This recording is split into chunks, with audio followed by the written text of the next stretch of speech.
ஹாய்ங்க. காரசாரமான செட்டிநாடு சிக்கன் எப்படி செய்து பார்க்கலாம் வாங்க. 1 கிலோ சிக்கன் எடுத்துக்கணும். அந்த ஒரு நம்ம காரத்துக்கு தேவையான அளவு காஞ்ச மிளகா, சோம்பு 1 ஸ்பூன், சீரகம், மிளகு, பட்டை வகைகள், கறிவேப்பிலை, கொத்தமல்லி எடுத்துக்கணும். 1 ஸ்பூன் இஞ்சி பூண்டு பேஸ்ட்டு, 1 கப்பு நம்ம காரத்துக்கு தேவையான மிளகாத்தூள், 1 கப்பு தேங்காய். ஒரு சட்டியில் எண்ணெய் காஞ்ச பிறகு தேங்காவை போட்டு வதக்கிக்கணும்.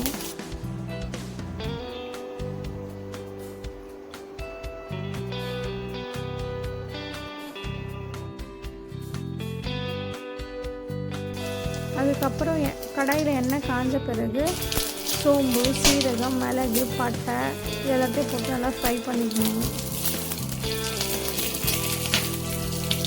அதுக்கப்புறம் நம்ம எடுத்து வச்சு கருவேப்பிலை, கொத்தமல்லி ஆட் பண்ணிக்கணும்.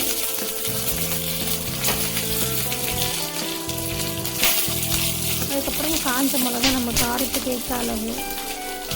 நீங்கள் காரம் அதிகம் சாப்பிட்றா இன்னும் அதிகமாக கூட சேர்த்துக்கலாம். வதக்கி வச்சுருக்க தேங்காய் இதில் ஆட் பண்ணிக்கலாம்.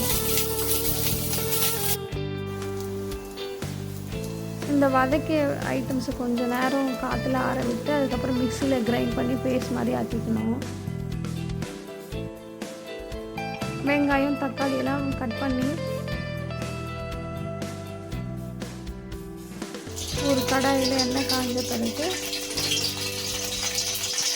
சோம்பு கொஞ்சம் சேர்த்துக்கலாம்,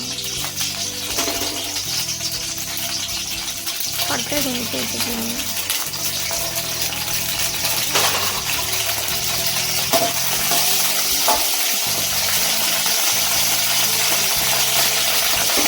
நறுக்கி வச்ச வெங்காயத்தை ஆட் பண்ணிக்கலாம். அதுக்கப்புறம் இஞ்சி பூண்டு பேஸ்ட்,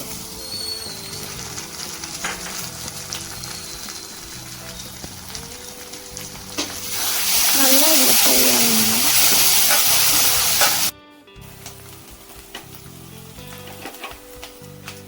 அதுக்கப்புறம் தக்காளி ஆட் பண்ணிக்கலாம்.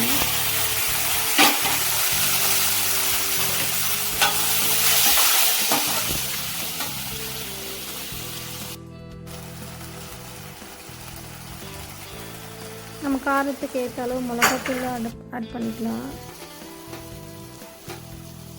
கொஞ்சம் நல்லா இந்த மாதிரி வதங்கின பிறகு சிக்கனை எடுத்து ஆட் பண்ணிக்கலாம்.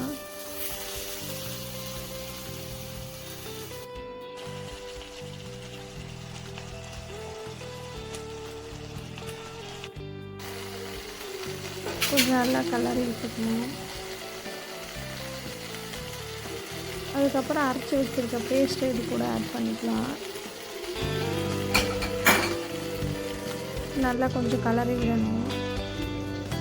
உப்பு கொஞ்சம் ஆட் பண்ணிக்கலாம்.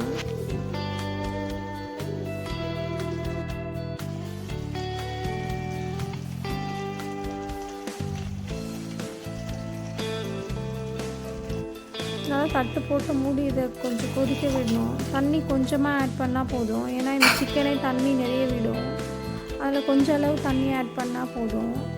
பாருங்கள், அந்த நாங்கள் சின்ன கப்பு ஊற்றுந்து எந்த அளவுக்கு இதில் தண்ணி வந்துச்சுன்ட்டு அதில் கொஞ்சமாக ஆட் பண்ணால் போதும். இந்த மாதிரி நல்லா கொதிக்க விடணும். கறியெல்லாம் நல்லா வெந்து கொஞ்சம் கொதித்த போது இந்த மாதிரி கொத்தமல்லி கொஞ்சம் ஆட் பண்ணிக்கலாம்.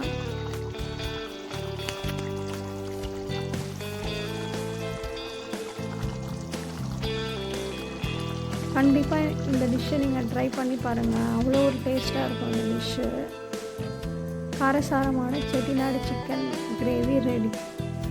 இது டிஃபனுக்கும் நல்லாயிருக்கும். தோசைக்கு சுட சுட தோசையோட இது சர்வ் பண்ணும்போது அந்த அளவுக்கு ஒரு டேஸ்ட் இருக்கும். ட்ரை பண்ணி பார்த்துட்டு கமெண்ட் பண்ணுங்கள். தேங்க்யூ.